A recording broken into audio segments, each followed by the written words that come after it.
agriculture, history, religion, family, and technology. Focus on Liberia uncovers and showcases the best of Liberia and shows the world the truth about Liberia. We educate, elevate, and promote all things Liberia. We conduct interviews, panel discussions, debates, and more.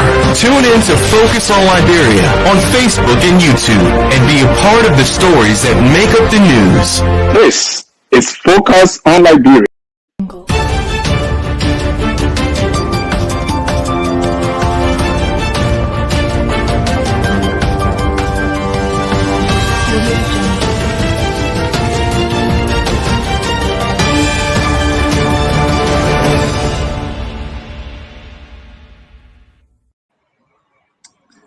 Hello and welcome to Focus on Liberia.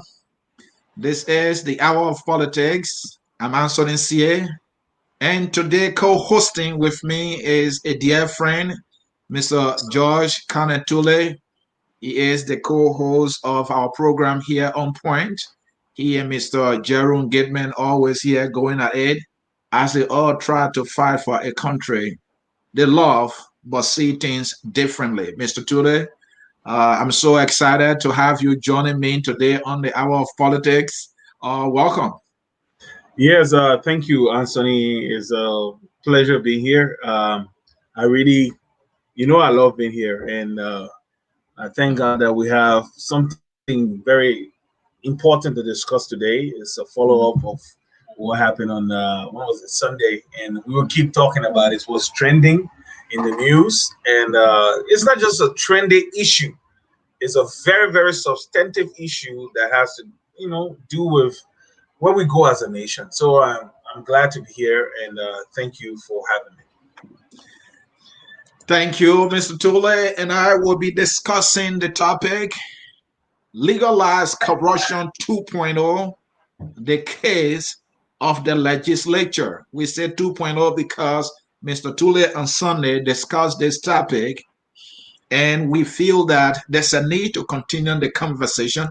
And in fact, there are some people who have started, a campaign for this $15,000 to be returned. But we are looking at the entire legalized corruption in our best understanding that has been going on at the national legislature. Tule and I will be able to give you reason why we think the allotments that have been going to the lawmakers are nothing short of legalized corruption. We will do that for you. We'll give you instances. We'll bring in different scenarios as we try to discuss this topic so that at the end of the day, when you leave from here as listeners, you will agree or maybe disagree with us whether or not these allotments are justified or something that we can look at and say, yes, these are acts of legalized corruption. And so let's get started. If you are just joining us, we want to welcome you to the Hour of Politics here. I focus on Liberia, where we educate and elevate and promote all things Liberia. Mr. Tule, let's get started with the discussion here in no time. The word legalized and then the word corruption. Somebody might be thinking, the two guys might be crazy. How you say the thing is legal and then you say it's corruption. So why did we come up with this topic that the acts, the appropriation, the allotments are nothing short of what we are classifying as legalized corruption? Yeah, Anthony, if you look at one of the things that we want to bring to the public right now is this. I mean, since 2006, with the inception of the Ellen Johnson Sirleaf first term, we have focused all our criticism, all our disdain, and our repudiation for the executive. Focusing on all their actions, and we highlighted, we call them out, we bastardize them, we call them names. We're talking about the president and her surrogates in the case of Madam Sirleaf and George Weah. You guys know I'm not shy to call Tue, Maggie, Jefferson Koji, and all the other ones that are functioning under him. We focus our eye on them. We focus our disdain for them, and we let everyone know how bad we feel about this. Whereas in reality, the people that are doing the most harm to Liberia is not the presidency. It's a cabal of over 100 persons that we have elected, some to 9-year terms, some to 6-year terms, and we have given them exorbitant compensation packages, okay, that they are not even worthy of. But that is not the problem. But Tule, what you mean by we have given them? We the people who have given them Yes. the exorbitant packages you're talking Yeah, about? because even though they appropriated those monies for themselves, the Mhm. reason why I say we, they are our representatives. Mhm. And we have known about these exorbitant pay packages, salaries, and all the different benefits, and we have been silent about it. As if to say it is their right and privilege to be able to pay themselves such exorbitant amounts. It's not their right, it's not their privilege. And what makes it even more insulting is a travesty, is an insult, is the fact that they are not even doing the job based on their constitutional authority, their fiduciary duty. They are being negligent in the functioning or the performance of their duty, and they go to the bank every month with exorbitant money. And when we look at what they earn and look at the median income in Liberia, and look at the fact that over 64% of our population live below the poverty line, with 1.8 million Liberians. Some people say 1.3, some people say 1. Some figures say 1.8 million Liberians living in penury, which is abject poverty. So when we say legalized corruption, we've given them the right to do these things, and because of that, they enshrine some of their benefits in law, and then they use the power of appropriation to put aside extra means all the time Let me let me let, let me come in. at our expense. Mhm. Let me come in, and folks are listening to us yet. My comrade and I, we are making the case that the allotments that go to lawmakers are nothing short of legalized corruption. And that is the argument we are making. And there are many reasons why, and you just heard him brilliantly articulated some of the reasons why we believe those allotments are complete legalized form of corruption. Now, let me chime in to say what makes it legal and what makes it corruption at the same time. We are saying it is legal, or they made it legal because they put it into the budget. That is the legal aspect of it. From our understanding and what we know, the budget of any country, once it's passed into law, it becomes a law. That's what makes it legal. Now, we are also saying that is the legal aspect, but that does not justify the amount. Tule was talking about how exorbitant the allotments are that are going to these lawmakers. And now, why did he try to say exorbitant? If you look at the quality of work that they are doing, or if you look at their responsibilities, and then you compare the money that they are receiving and compare that to works being done by other fellow citizens that work in the very government. For example, maybe we can say teachers. If you compare what a lawmaker makes with that of a teacher, you will see that a lawmaker is either making 500,000% more than what a teacher makes.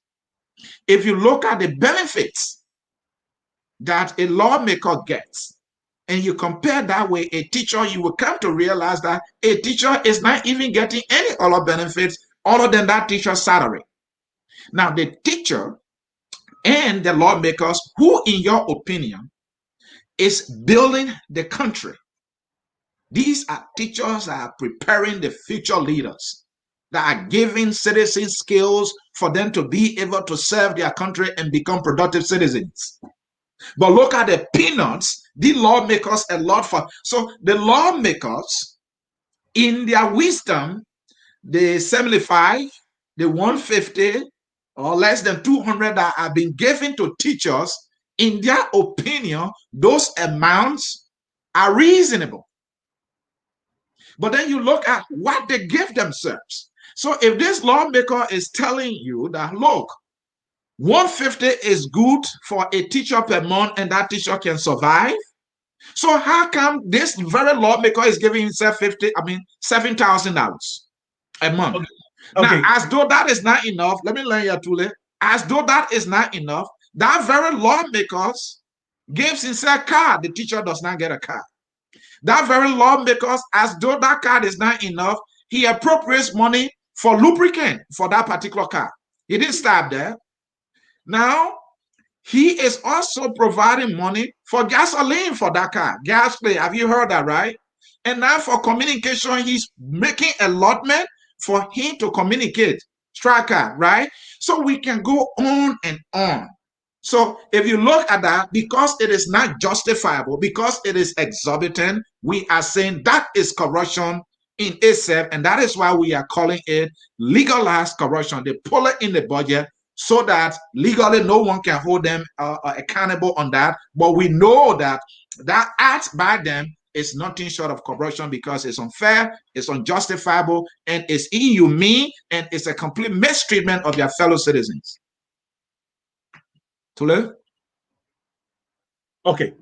Now, let's look at their function in respect to what they receive.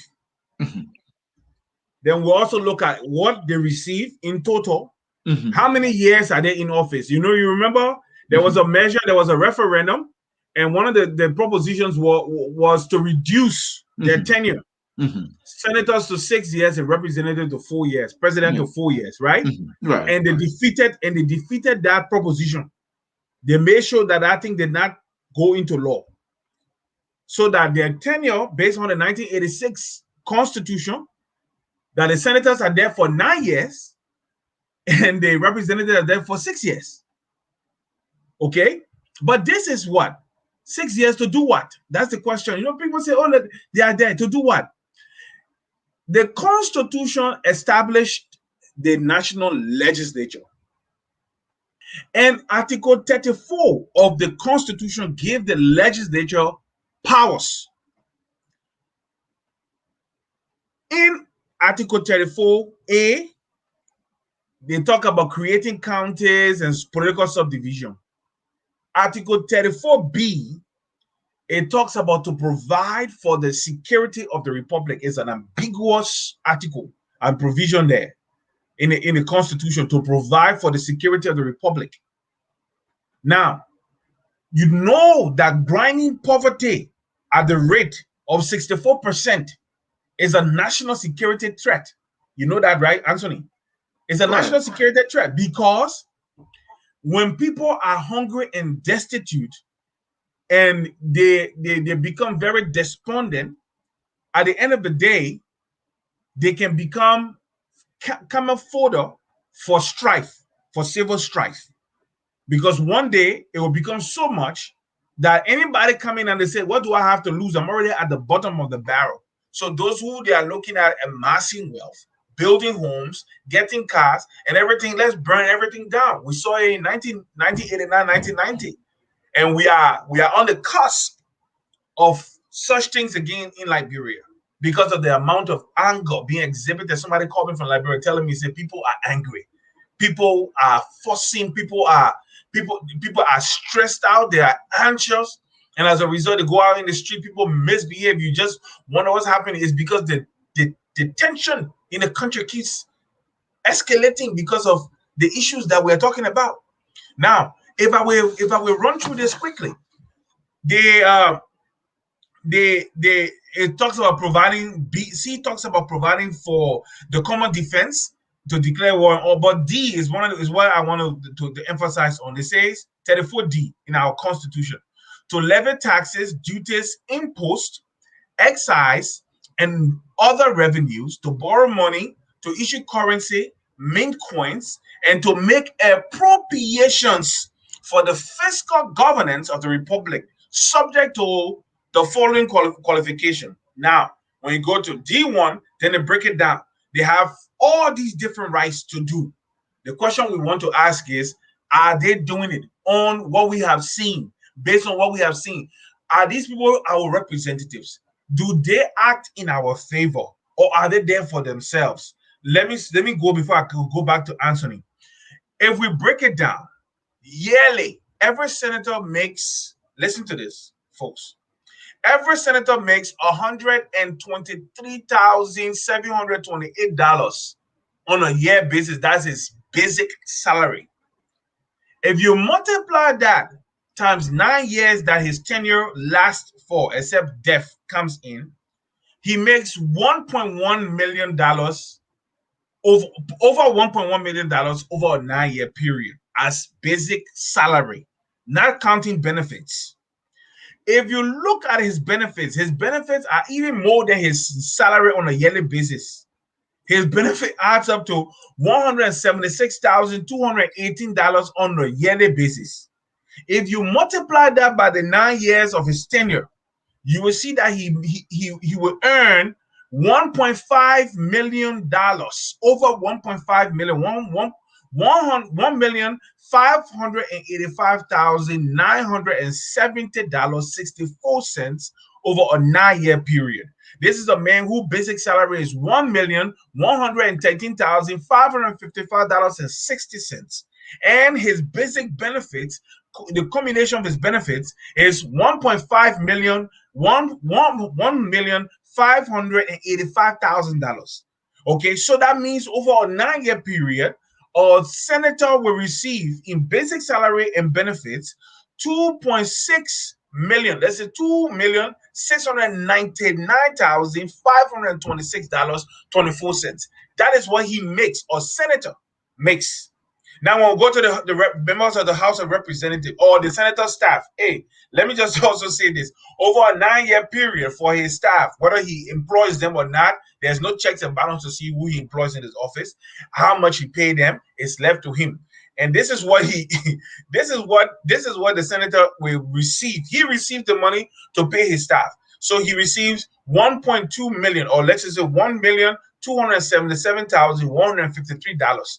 Add that to $2,699,000. So we're talking about a senator will play with over $3 million, almost $4 million over a 9-year period.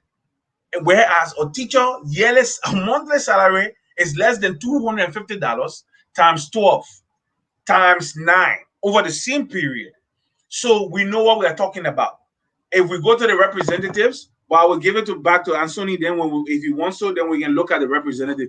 But this is what our senators are making. This is what they pay themselves, because they are responsible for appropriation. So the first thing they did is like somebody who cooking food in the house say, "I will make my board tick." So the first thing they did, they didn't just make their board tick, but they made their board disproportionately tick to the disadvantage of the Liberian people. Anthony. Thank you, Tule. Wow, brilliant expose there. I like the numbers you gave. Folks, you are watching Focus on Liberia. This is the Hour of Politics. I'm Anthony C.A. Today, Mr. George Cannon Tule is co-hosting in this edition of the Hour of Politics, and we are discussing Legalized Corruption 2.0, the case of the legislature, and you just listening to Tule giving you some numbers. I'm not a numbers guy, but I got some numbers too. And I will bring my numbers. But before I can bring my numbers, let me chime in on what Tule said. Look at the numbers that Tule just read to you.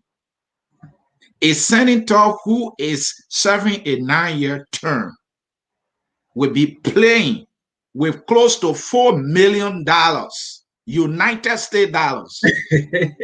If you convert that to Liberian dollars, you're talking about billions. Are you listening to me? I like to make things graphical for people to understand. Folks, a sitting senator for a 9-year term will be playing with around $4 million United States dollars. If you convert that to Liberian dollars, you're talking about billions of dollars. And those of you following us who are numbers people, do some calculation here for us. $4 million. What is the present rate in Liberia? Can somebody just put it at 150?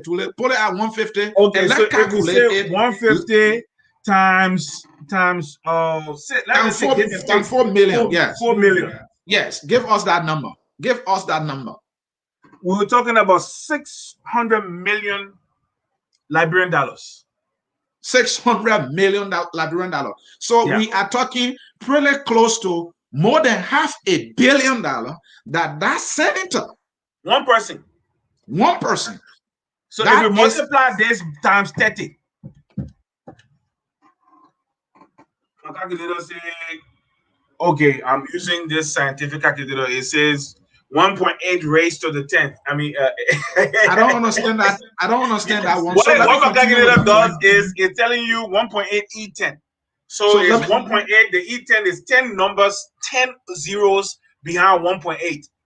10 zeros behind 1.8. So I will do it on my phone. Go ahead. I will so thank you, Tule. So what we're saying to you is, if a senator is making around 4 million United States dollars for a 9-year term, basically that senator is also playing with more than $500 million Liberian dollars. Are you getting that? That is about $600 million plus. That is $500 million that senator is playing with. So this is a senator who was educated by a teacher who sits in that little office. That office, the car he's driving is being gas. He's not using his own salary to buy gas. He did not use his own salary to buy his car. Even the strike card, even the internet, he's not using his salary. Nothing comes from his salary. No. All right. Nothing comes from his salary. Everything else that lawmaker uses is provided to operate his office is being budgeted for. But the teacher is just entitled to his basic salary, no any other incentives. Does that make that teacher, that lawmaker income a set of corruption? We are saying yes, that is corruption. Because how in your right mind you feel as an official of government, as an employee of government, you are entitled to all these exorbitant allotments, and yet in your very wisdom think it is fair, it is justifiable, it makes sense to give a teacher less than $200 US a month. All right, Anthony. So, no, Tule, hold on. You give numbers. I'm going to give some numbers. Hold on. So I got some numbers, but read the figure you wanted to read. Let's see it. Okay, Anthony, you brought something, a teacher, over a monthly teacher monthly salary in Liberian dollars, all right? Just his basic salary, without any attachments. He doesn't have any allowances, just his salary of 250 United States dollars is equivalent to 37,500 Liberian dollars. Okay. 37,500 Liberian dollars. Okay. The entire Senate over the 9-year period that we're talking about, we're talking about, let me wait. I got the number here. I come in 1 minute. 18 billion over a 9-year period is 18 billion. That 1.8 I was telling you with 10 with a 10 behind it. It's actually 18 billion. 18 billion Liberian dollars. Just 30 persons. 30 persons will play with 18 billion Liberian dollars over a 9-year period. Right. If you add this teacher's salary, one teacher, 37,500 times 12, his annual salary is 450,000 Liberian dollars, which is still chicken change. If you multiply it by 9, that's a teacher. In 9 years, the teacher will earn 4,050,000 Liberian dollars. It's still chicken change compared to 60. Compared to 60, it's just mind-boggling how we have allowed this thing to persist. So Tule, calling the question. Tule, let me give some numbers that I have. Yeah. To further show how these lawmakers allot for themselves exorbitant allotments that are unfair and nothing short of legalized corruption. Now, let's start with the Senate. According to the recent budget that we look at, for senators, their basic salary monthly is 10,000. It used to be around 15, but they try to call it down. So what it is right now as we speak for senators or a senator, monthly salary is $10,310 US. That is basic salary for a senator. That is for a month. Now compare $10,000 and let compare that with the teacher who is making less than $200. Does that make sense? Does it add up? A senator, and this is his basic salary. That is for him. The people in his office or that work for him, they are being paid by government. This is just for him. Now, as though this is not enough, but let's calculate it. So at this 10,000, his basic yearly salary will be 123,000 United States dollars. Yeah, that is enough money. Now you might think, oh, this is enough, so that senator is not getting any other thing else. Wait a minute. Now he has something called operational expensive, and we'll come to the $15,000. Tule, we'll talk about that. Now, operational expenses for the very senator who is taking him 123,000 United States dollars a year is getting yearly 150,000 for operational expense or expensive. Are you paying attention? Now, can I update that number? Can I update that operational expense? The actual amount is $176,218. $176,218 as operational expense for a senator, one person. All right. Now, as though that is not enough, folks, constituent visit for a senator is 9,000. To go constituent visit. That means for each time that senator visits his constituent, he gets the money. So the question we need to ask, so the operational expensive, I put a figure on the board, I said 150, but Tule said it's about 176, right? 176,000, yeah. So what do they use it for? What do they use the operational funds for? Oh, so this is why we see. So this is why we see. What we see is that the lawmakers, though they get a salary that is more than enough for them, but in addition to that, any other thing they have to do, it has to be paid for. And this is the unfairness of the system. The fact that every other thing has to be paid for, and not with small money, that is even more unfair. And this is the corruption we're talking about. So the man gets his basic salary, which is 10,000 a month. Then operational, more than 150,000. And then when the man is visiting his constituency, he gets $10,000 nearly, or $9,000. Now, when he's going for agricultural break, he gets another money. And Tule, when he's traveling, he gets another money. And now, in addition to all the figures that I just showed you and just talk about, folks, they are now budgeting for something to call legislative engagements and projects. So if you have operational fund far exceeds 150,000, why can't you go into that operational expense funds to engage your constituents? Then they have to budget for themselves money for constituency visit. And now they are posting legislative engagement. So Tule, my question for you is, what is the difference between legislative engagement and constituent visits? Please help me understand this thing for our people.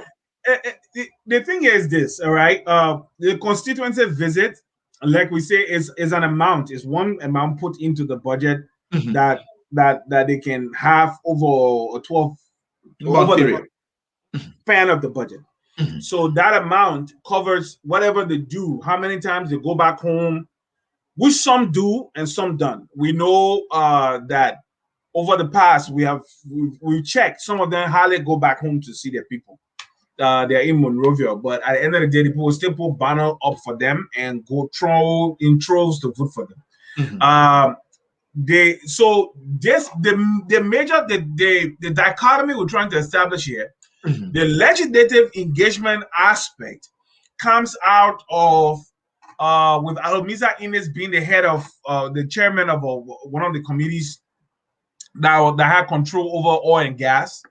And they took 900,000 from NOCA. That time, Clemenceau Uri, I think it was Clemenceau Uri. Yeah, he was the chairman of the board of NOCA, and one of the Uris, I think so. So they took the money, shared it among themselves to go do consultation with the people, and they came back and told President Salif, say, "Hey, we noticed that the president, when she make political promises, at the end of the period, she can be able to quantify her promises because she's able to use the government budget to deliver on her promises or his promises. But us elected members of the House of the Legislature, we don't have that. So we want you to budget in every budget $74 million for us.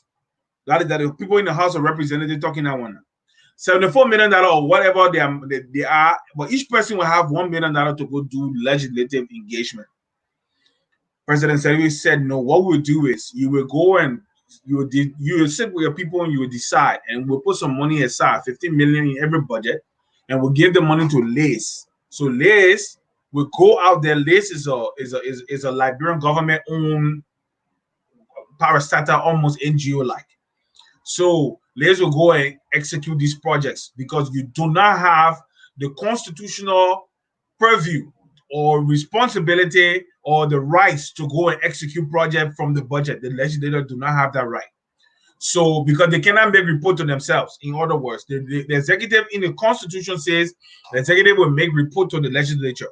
The legislature cannot make report to herself. She cannot spend money, and then at the end of the day, she come and hold herself accountable. Somebody has that do a check and balances about.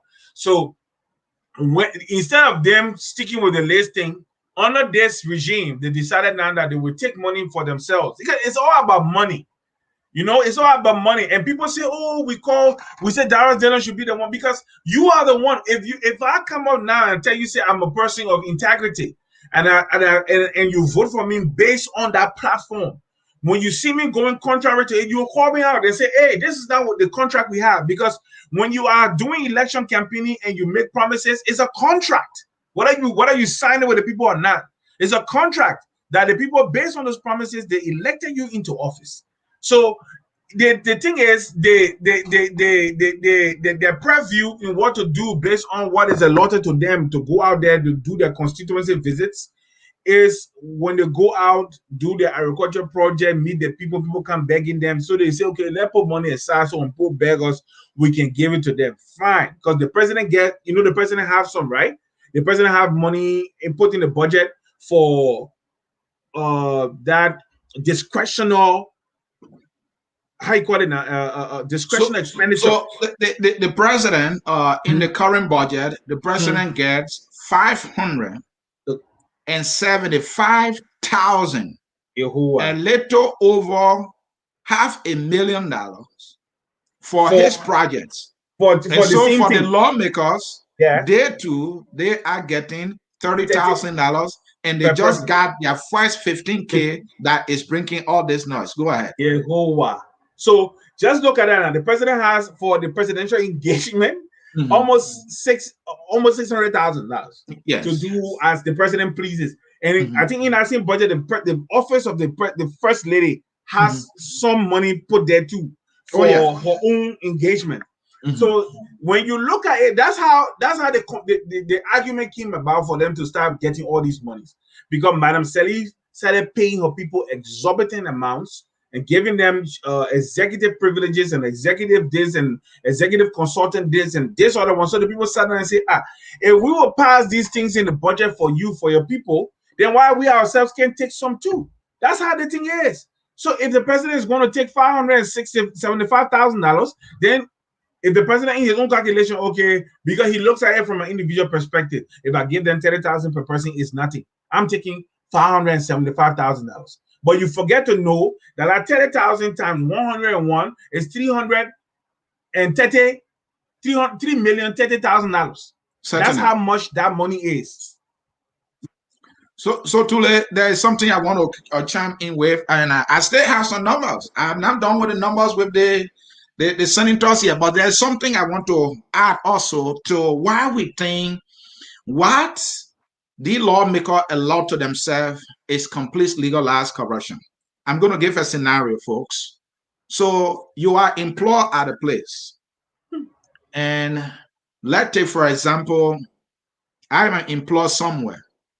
My job there is when I get up in the morning, and maybe as a driver, my job there when I get up in the morning is to wash the car. Now, one of my other responsibility is to drive my boss man to work. Mm-hmm. Now, my other responsibility is to go and fuel the car when the Mhm. car is needing to be fuel, or Yeah. to take it for oil change, right? These are my responsibilities.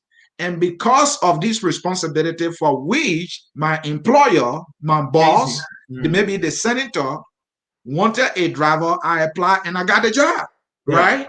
And now we discuss, say, how much will you be paid? Say, well, as a driver, I will pay you $150 a month, right? Mhm. So that is my job. Now, when I decide to go do oil change, does the senator pay me for going to do the oil change? No. No. When I get to work that very day to say today I'm driving him to work, do I get paid because I'm driving him today? No. When it is time for me to go wash the car, does the senator pay me for going to wash the car? No. Why? Because the senator and myself already reached an agreement. You are my driver, I'll pay you $150, and you will drive, you will take the car for oil change, you will wash the car, and that is your responsibility. At the end of the month, you get paid. Now, in the case of the lawmakers, this is the unfairness and the legalized corruption we're talking about. These people, let me put the numbers here again. And let me deal with the Senate for now. So they get their $10,000 a basic salary, which is on a yearly basis 123.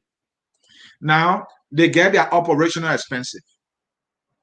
So, okay, the operational expenses, the money is too much, but I get it. Your salary, I get it, even though it's still too much.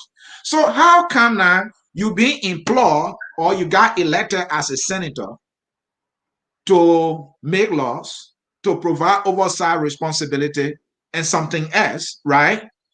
Then this is your work for which you have been given this operational expensive and basic salaries. You have all the cars and all that. So how come one of your responsibility is to engage with your people? Because when you represent your people, you must engage them. Yeah. You must go and visit them. So how come when it is time for you to go visit them, then we have to give you money for constituency visit? What kind of foolishness is this? Why do we have to do that? That is why you've been paid. Hold on, Tule. We pay you money, your salary, right? And so you be given a car. So how come time for you to put gas in the car, then government got to put gas there? Time to grease the engine, then government got to give you money to grease the engine. How is that fair? Do we do that for the teacher? We get a teacher 150, for example. Do we say, oh, we'll give you money for the books that you're using to teach? No, we do not. We do not give that to the teacher. Do we give the teacher money so when you're sick, so you can go to hospital? Do we do that? No, we do not. So how come we are doing it for one set of people in our country, and these people are the one actually allotting this amount of money to themselves, and these are not small figures we're talking about. This is the unfairness. This is the criminality that Tule and myself are talking about. Okay. Ahead, let me just say something. All right. Article 34. B. It says to provide for the security of the republic. Like I said, it's an ambiguous subsection. And it's loaded. And it's their responsibility to make sure that the republic is safe. And when we talk about the republic being safe, it's not only in terms of issue with. That's why the next one talks about C, talks about common defense and all of that, because that's different. To provide is to make sure that the country is secure. In terms of the livelihood of the people. When somebody is hungry, you don't have peace. When people are hungry, there's no peace in that country. You're just playing around with fire, okay? And one of the things that we look at is how they close their eyes from everything around them. In Monrovia, they go to work. Most of them live either on the Bannersville, on the Broadville area. Only few of them will live within the center of the city. But most of them will live because they got money. They live they build homes on the outskirts of the city. These people are aware. They see the deplorable state of affairs in Liberia. Some of them live past red light. They go through and see the stench. They smell the stench. They see the pile of garbage in Waterside, other places, but they just turn their eyes away from that. Because you know the reason why? They are fixated on how much they can get and how they can improve and increase their benefits and what comes to them. They do not really care about the common Joe Blow walking down the road. The lot of Joe Blow is not their concern. Okay? So they keep patting themselves with all kinds of money, talking about legislative engagement. And give you a common example. The entire Liberia do not have a solid waste disposal framework established. Monrovia do not have a functioning sewer treatment plant. Our city of 1.4 million people do not have a sewer plant. Most of us build homes, we build septic tanks. But the center of the city do not have septic tank because that place is rocky. So they use the drains, the sewer lines, okay? The city drains are now the sewer lines. That's why when it rains, you see feces come on the streets because the storm drains, all the homes have been connected to the storm drains so that the water, the rainwater can push the sewer into either the Do River or the Atlantic Ocean. What is happening in Liberia is a travesty. It's reprehensible. It's wrong in every way that we have a group of men we the taxpayers, men and women. Yes, men and women that we pay every year huge sums of money and give them lifetime jobs. They pay themselves that money. You continue to make the argument that we pay them. We're not paying them that money. The reason why I'm saying I want the people to know that we are the taxpayers. The government, the Constitution say we the people. Okay. We the people. All right. We the people. You we the people.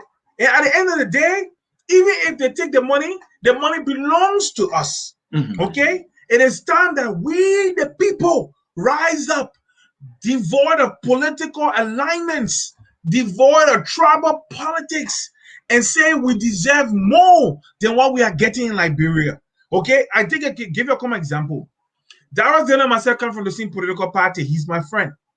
If I can come and hold a show and call Dillon out for receiving that money, it shows to you that for me, Liberia is my common denominator, is not my political affiliation. Okay?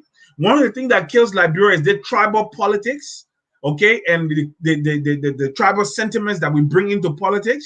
And the party politics too. Party politics that we bring into politics to the point that thing takes precedence over what is happening and what is the benefit of the majority. It is time that Liberian people will unite with one voice and say enough is enough. Enough is enough. These people have stolen enough. We need to lay siege.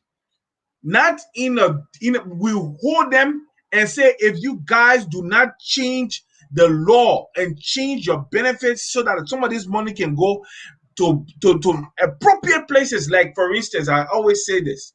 If that $3 million can build computer labs in major public schools like the multilaterals, taught me how all these major public schools, you can start building computer labs so that we can teach our children in science and technology and mathematics. Okay. All right, folks, you are watching Focus on Liberia. This is the Hour of Politics with me, Anthony C.A., and Mr. George Kanantule, who is co-hosting with me today on the Hour of Politics. We are discussing Legalized Corruption 2.0, the case of the legislature. We believe the allotments to these lawmakers are nothing short of legalized corruption, legalized because they put it in the budget to make it legal. That does not justify it in as much as these amounts are exorbitant.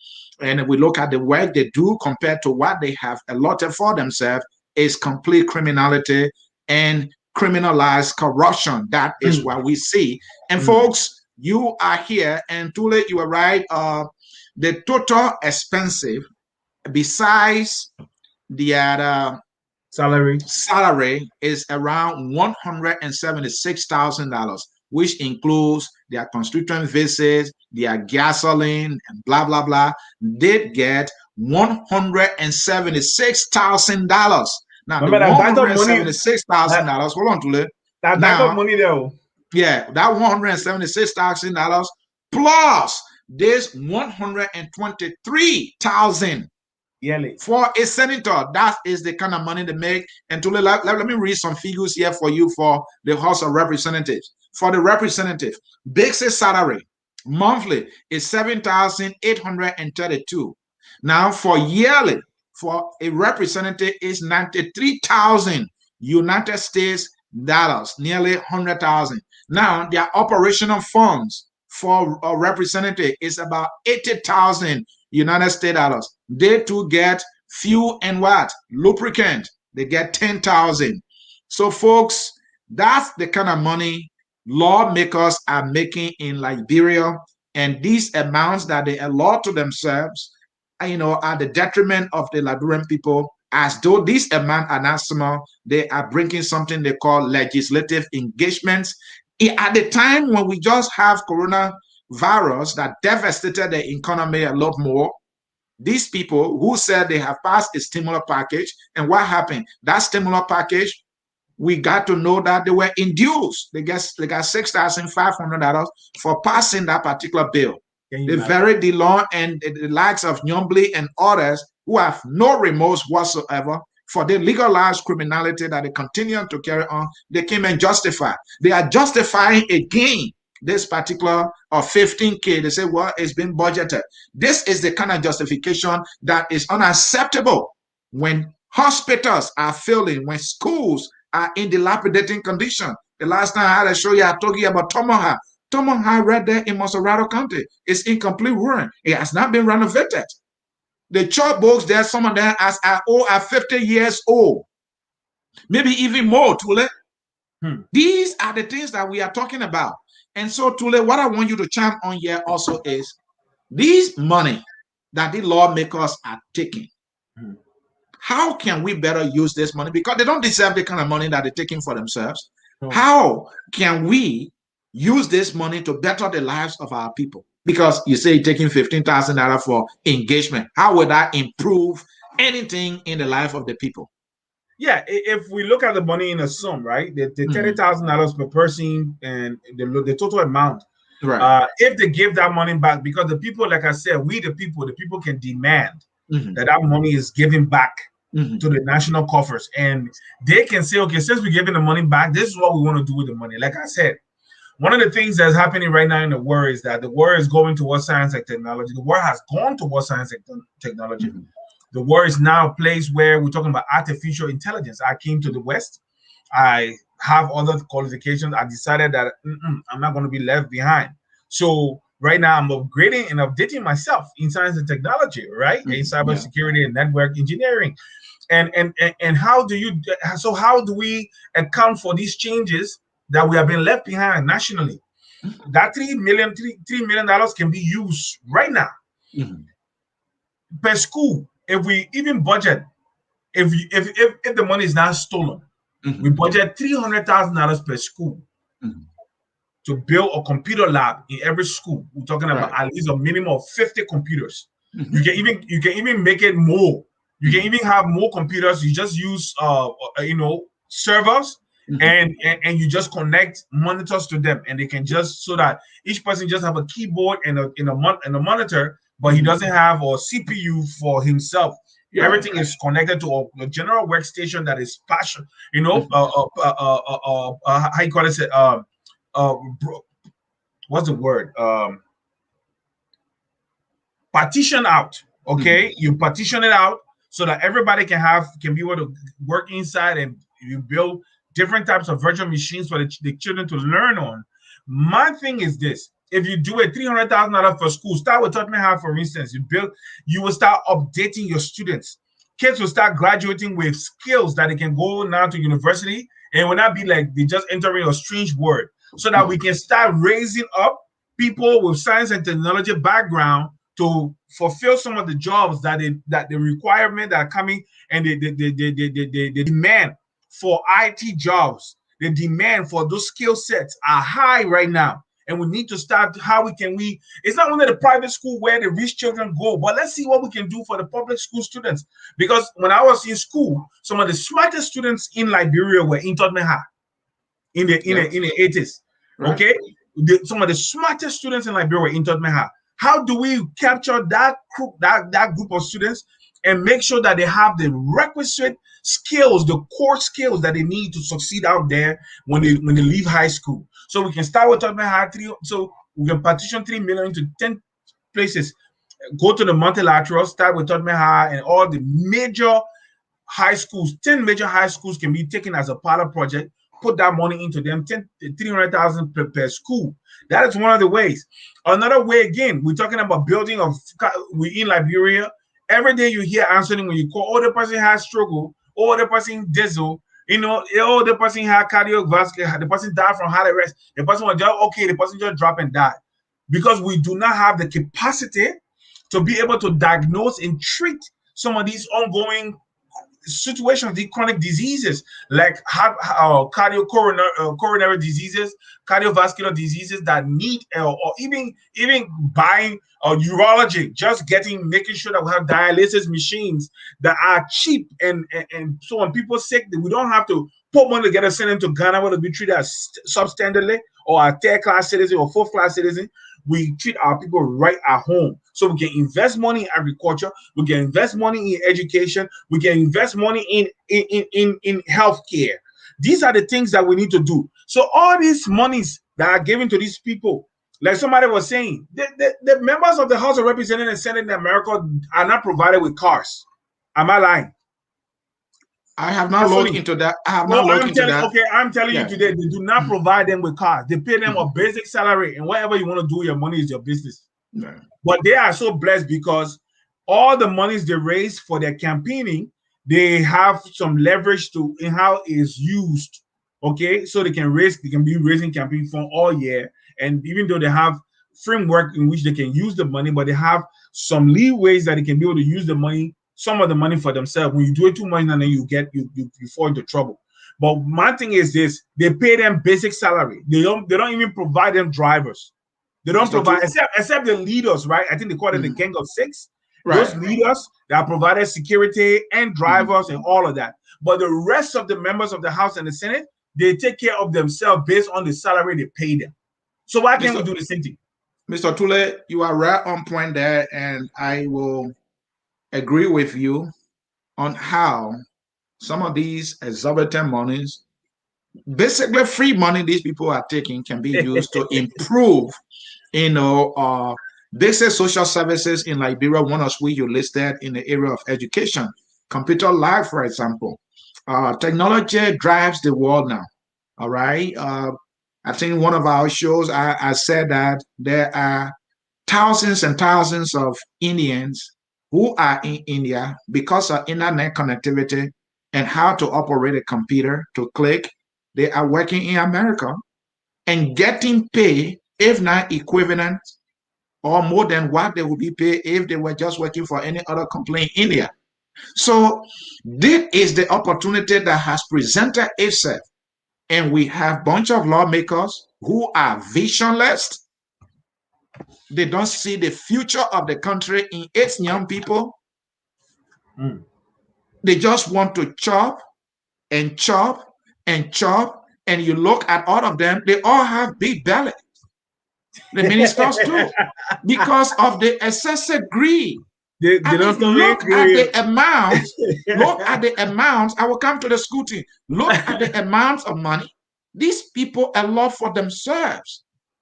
And look at the crumbs they allot for education. So to your point on computer lab, brilliant idea.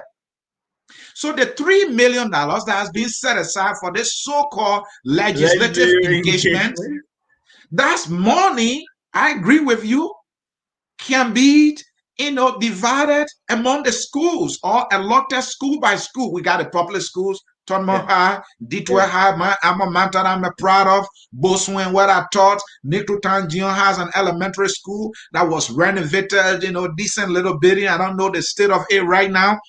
And then we talk about the counties. Tule, we can get computers. And yes, the brilliant part of it that you didn't add, I want to add, right?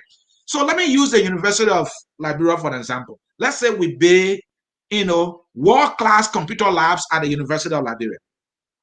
Same books are problem in Liberia. Can the University of Liberia, for example, say, hey, let's reach out to the University of Minnesota and strike a deal with them so that their online library, students at the University of Liberia can access that.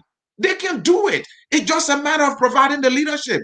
If you have the hardware, meaning the computers and everything set up, right, at these computer labs, now you're talking about access to books. Since to find a book in Liberia, an updated book is almost like you're trying to find a piece of gold. Now let's do it electronically. I interviewed a young man here called Peter Vlula. He's a Liberian who has built their online library, a huge database that you can find book on any subject. Universities, high schools, these computer labs can access the online databases where they can find materials on any subject so that they can read and get educated. Our lawmakers thinking about these things. Then you saw your man Dillon talking about maybe the $15,000 we can use it to build mini library. What a joke! Where this guy? I mean, can you imagine people are justifying this guy behavior? The guy said $15,000. Why he used to build a library? You know what he's thinking about in his little mind? Oh, by the time we build a structure, then it's a library. And the same thing he's doing with the Zogo thing. He said he's building rehabilitation center for Zogo from his pocket. If you're talking about the structure, even that $15,000 is so much insignificant. It's an insult. When we're talking about library, we're talking about books. We're talking about staff that are paid. We're talking about computers. We're talking about internet access. We're talking about electricity. Minus electricity, it can't function the way it's supposed to be. And this guy who is a lawmaker is thinking that $15,000 can build a mini library. Can you get the level of unseriousness? And this guy don't have the slightest capacity in terms of understanding what it means to provide basic services for their people. And this is the guy you elect. And let me just bring something in that came to my mind right now. $300,000. You can use $30,000 out of that $300,000, around $40,000. And create a solar system, solar panels for every school that you installing the stuff to, because we have a high level of sunshine in Liberia. So that the people don't have to spend money on fuel, because LEC is not dependable, right? Yes. Even if you buy the generator, there will be breakdowns and stuff like that, and it will cause all kinds of problems. Just make sure that every school that you build a computer lab, the lab is run on green energy, complete green energy. You put your solar panels, you get your battery packs. You put your battery packs in so that in case you're having night school or the days that is overcast, the sun is not shining much during the rainy season, the kids can still be able to learn what they need to learn. Listen, the world we live in right now, people are innovating. The people are thinking. That we're talking about critical thinking skills. Liberia, enough of thinking for me and my family, enough of thinking for me and myself, what I can benefit. Let's start thinking about down the road. How can we call a country Liberia that we are proud of? That when I go somewhere and say, who is Liberian here? I can raise my hand and say, I'm Liberian because I know I come from a country that I can be proud of. Now a country, how can we resolve the issue of 64% of our population living below the poverty line? Or the issue of over 70% of our people are functionally illiterate or even completely illiterate. Okay? How can we change these matrices and change these indices? All right. So if we look at these things, and another thing I want to look at again, Anthony, across the country, our people are drinking bad water. Most of our people drink untreated water. I'm talking about at least 80% of our people drinking bad water from bad polluted sources. That's what they are. That's why the life expectancy keeps dropping in Liberia. All these monies that we're talking about, we can start building wells in communities across the country. Not only building wells in community, but also making sure that these communities have access to safe water by testing the water that comes out and making sure that it is drinkable, that our people are not being poisoned by these waters. Because if a baby drink water from a bad source, the baby would die. That's why we have a high rate of infant mortality in Liberia. And that's why we have a high rate of maternal mortality in Liberia. How can we reverse these trends? All right. All right, Mr. Tudor, thank you. That's an excellent point there. How do we, stop these trends, minimize these trends and even avert them completely is what we're talking about here. We can use the huge amount of money given to these lawmakers that if they don't take the money, they will be okay. They're doing very well. Let them be able to, because look, one of the responsibility of a lawmaker is to advocate for your people through budgeting, through allotment. And these guys are not doing it. They take $15,000, they say giving it to our people, but they themselves are getting 150 in operational expensive. They are getting 176 in other expensive. They are getting probably close to 120 in yearly compensation. What kind of nonsense is this? But hey, we will take a short break. First, we'll take a commercial break, and we will be right back to read your comments. Don't go anywhere, folks.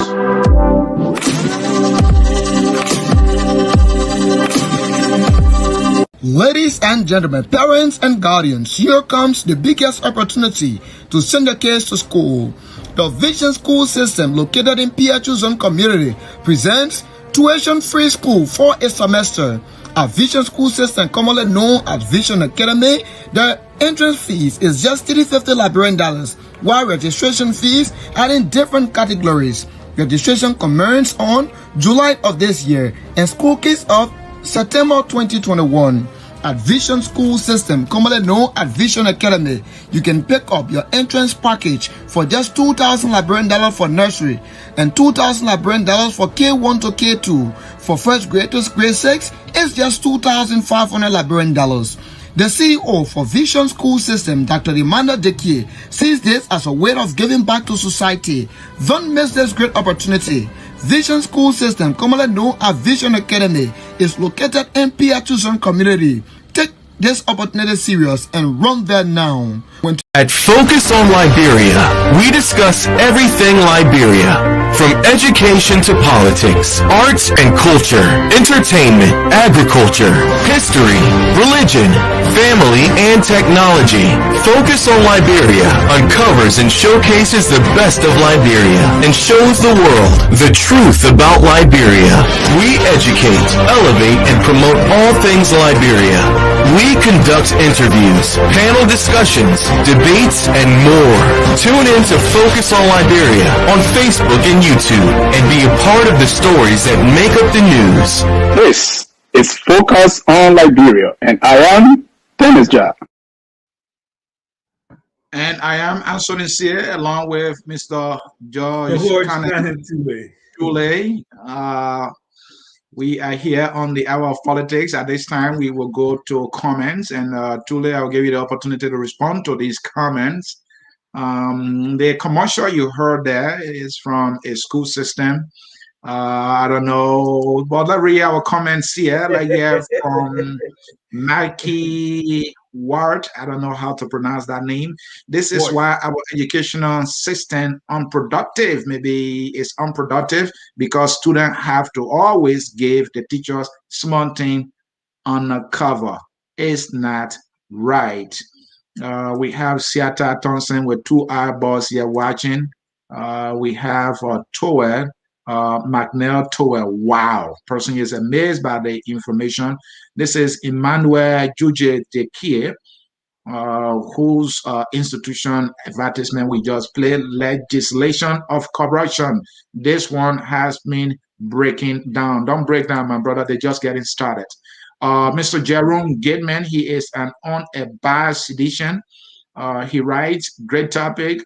The guys have been very successful in diverting attention from themselves to the executive. That is a true statement. but we got our eyes on them today. My man Tuli, I'm say on your back. Here from Abraham Political Mandre Setu. I am watching the entire team live from Liberia. He is watching us, and then we are pounding on these lawmakers.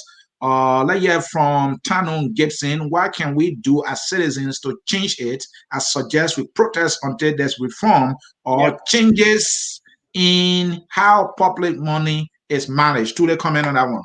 Yes, and that's the key.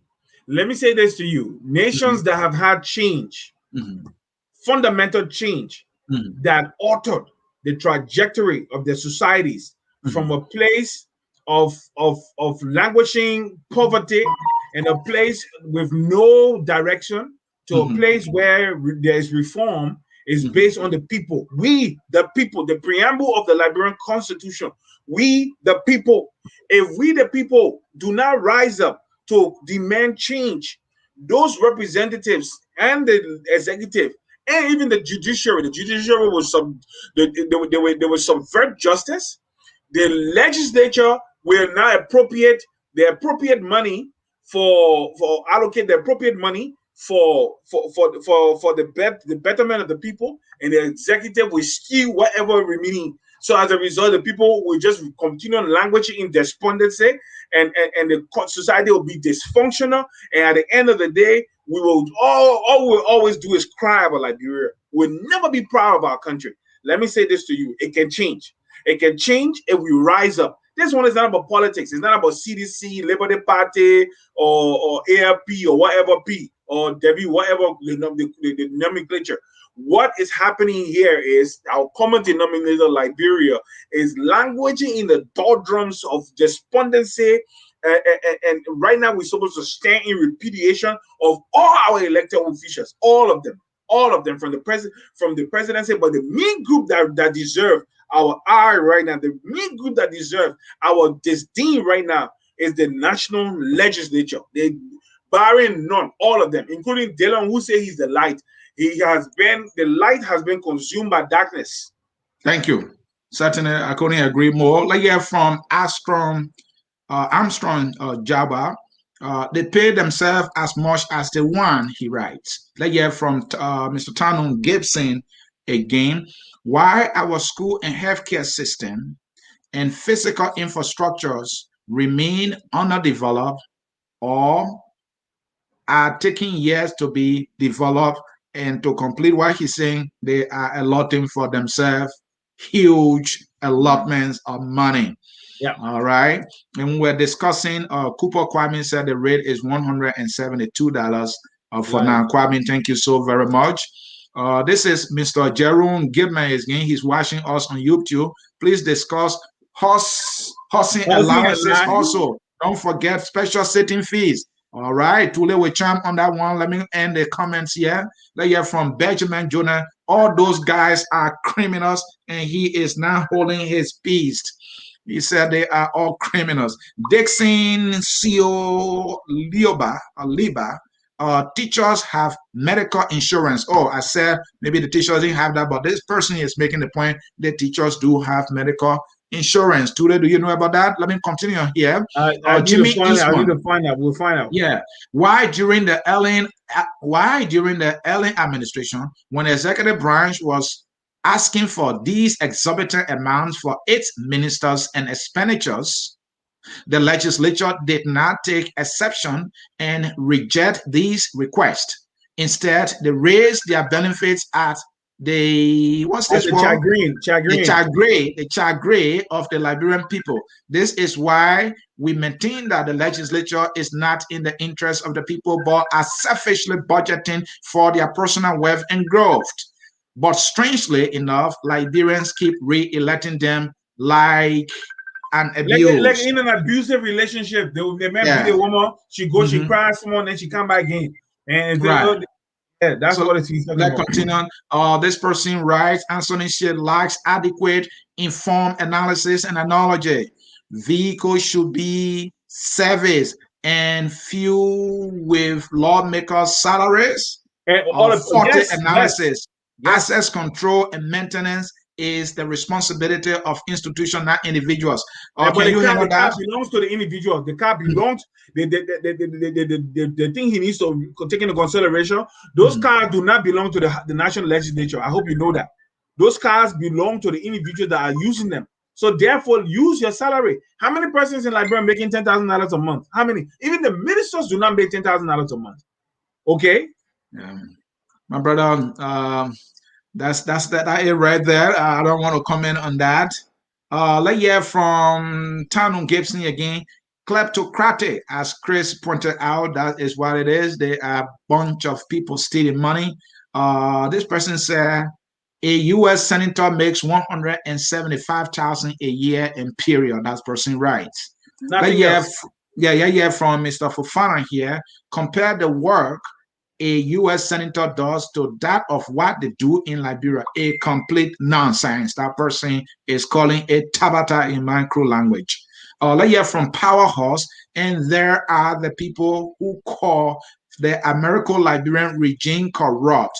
You see, and how is this happening under the leadership of all natives control of the house in this time? This time like this, okay, their behavior not corrupt? Of course, a person is making a point. They used to cry about, Congo people, American Liberians. Yeah, they are doing the same or even worse. Astron Jabba, the native lawmakers are corrupt. Then the American Liberian leadership, that person is writing Powerhouse. We were much younger and saw JFK during those days. We saw the fountain running in front of JFK. We saw no private school that could compete with Tonmont High, demonstration, and other government schools. So what are you dividers saying around here? All you do is to continue speaking hate and perpetuate viciousness in the way you think. This is so, it's a very Powerhouse. This is so unlike. Let me respond to that. No one is perpetrating hate here or whatever. No one is being divisive here. This is not Congo plus country politics. Because I will sit here, my mom is full Congo, my father countryman. So who am I going to speak against if I want to? We don't care. We don't care where you come from. We don't care who you are. We don't care. But as long as you're Liberian, you're Liberian. Liberia is our common denominator. What we are talking here is about Liberia. We don't care about your affiliation or your tribal links. It don't matter. You can be Kru, you can be Loma, you can be Mandingo, you can be Pele, you can be Gio, Manon, whatever. If you're not doing the right thing, we'll call you out. They don't abase of me. I'm from Lofa County. So we are from Liberty Party. I'm supposed to be the one protecting and defending Dillon right now. Okay, based on how things are in Liberia, I should also be the one that come out here and say Dillon has the right to keep the 15,000.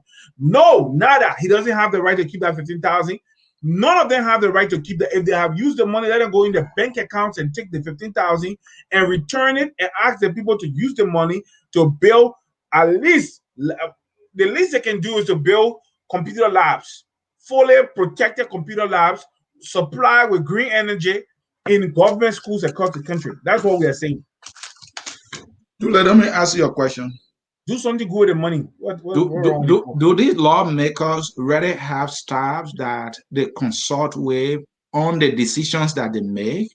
They don't talk to anybody about this foolishness about using $15,000 to build library. One of the things that have happened in Liberia is the kinds of people that they recruit as staff. All right, there are people who see themselves as benefactors. Okay, who see themselves as people benefiting from the largesse of these members of the House of Representatives and Senate. So as a result, they can't shake the bush. They can't say anything that will be against or that will make the boss annoyed or that will show that you're not on the boss's side. So you can't speak anything. You can't speak frankly. You don't have that kind of relationship between them and their chief of staff and their staffers. No, I've been there many times. Like, for instance, I used to go to Buffer Chimba's office because I think among everybody in that place, one of the persons that I visited on a regular basis, because he was my party, we were very close. He and myself, I always went to his office. We always sat there and talked things Liberia. At that time, he was against Madam Selim, so he and myself were very close. Buffer Chimba, I used to watch the relationship between him and his people. It's like the way you see a parent and his children at the home, in the home. It's just the truth. They relate to him like he's a father, and like a god. Yeah, like a god. He's their children. They are his children. That's how it was. And these were men who were older than him in age. Some of them. Okay? And Tule, another question. My understanding is that the lawmakers are entitled to X amount of staff. I've heard rumor that either many of them don't employ the total number of staff required by law, and then the excess money come into their pocket. For example, if a lawmaker is supposed to employ about 15%, they can decide to employ 10, and then the additional 5 or the remaining 5 money goes in that person's pocket. Is that not corruption too?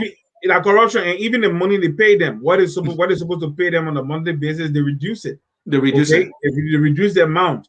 They pay. There's no parity in the pay. There's some people earn more, other people earn like 150 when they're supposed to be making more than that. So as a result, what's happening is the same thing we're talking about. Everything is about stealing.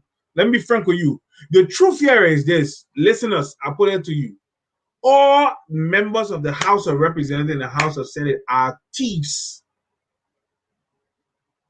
Political leader, no political leader, they are all thieves. Legalized thieves. Let me tell you, they're all legalized thieves. Yeah, they're all legalized thieves. There's no other way to put it. So even my man Dylan, when I come and try to say, when they took that $6,500, that's stealing. It's not your money. Okay? When you get these extra amounts, it's at the disadvantage of Liberian people. Just know that one today, that careful you eating. That's the reason why some of them die young. That's the reason why you see some of them, when they finish with office, their lives just go topsy-turvy.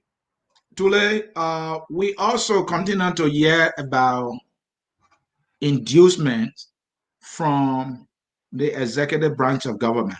That whenever the executive wants something to pass into law, and I can give you an example, we saw Ibomar, we saw Edton. We can talk about the 68 concession agreement on Elaine of recent, and then the budget, every budget, and then we saw the stimulus package and the 6,005 you're talking about. At the time, fear have grabbed the citizens of Liberia that could there be another Ebola coming? These lawmakers.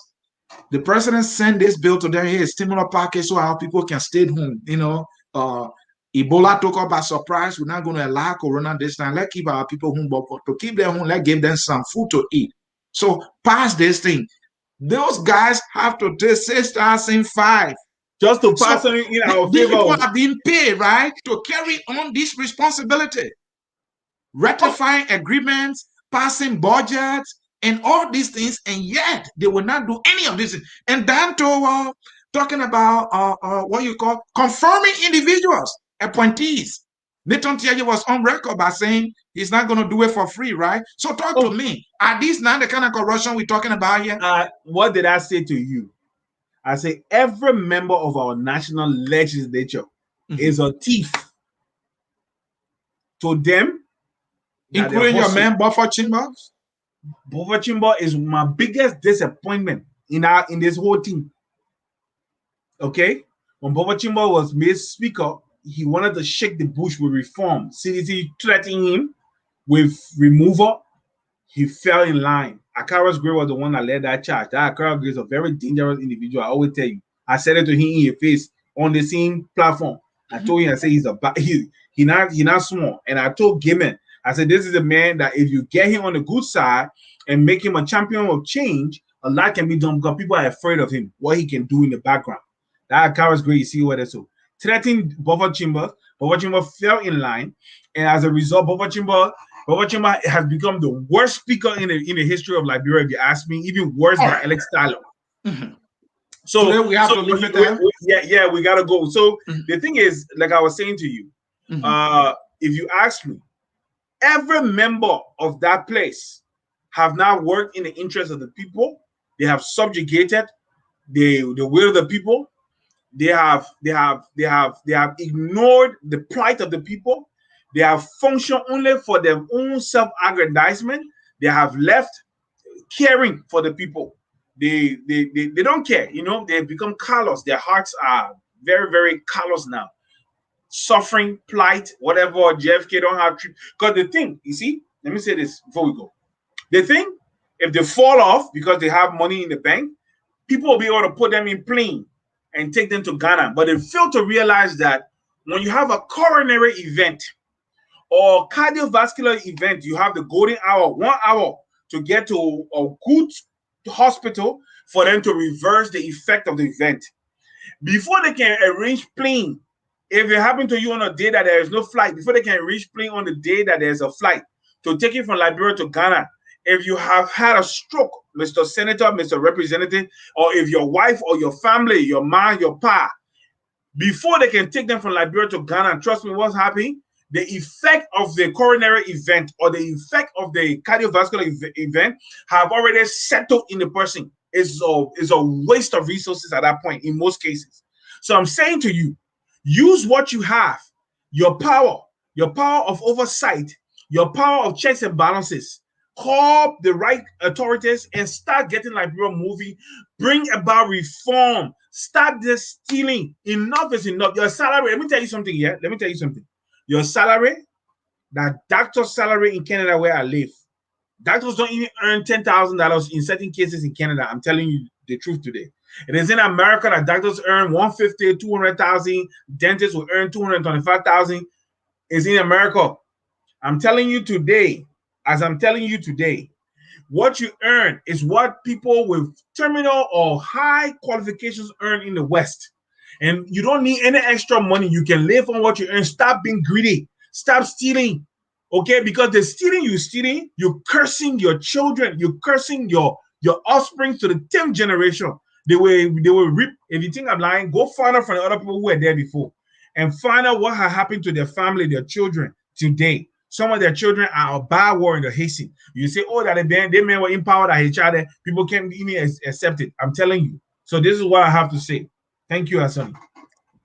That was the tough talking George Cannon Tule with me here today at the Hour of Politics. We have come to the end of the broadcast, but this is what I want to say to you. Our lawmakers are complete letdown with this behavior of this criminalized corruption they have continued to perpetuate in the discharge of their duties. This behavior is reprehensible, is unacceptable.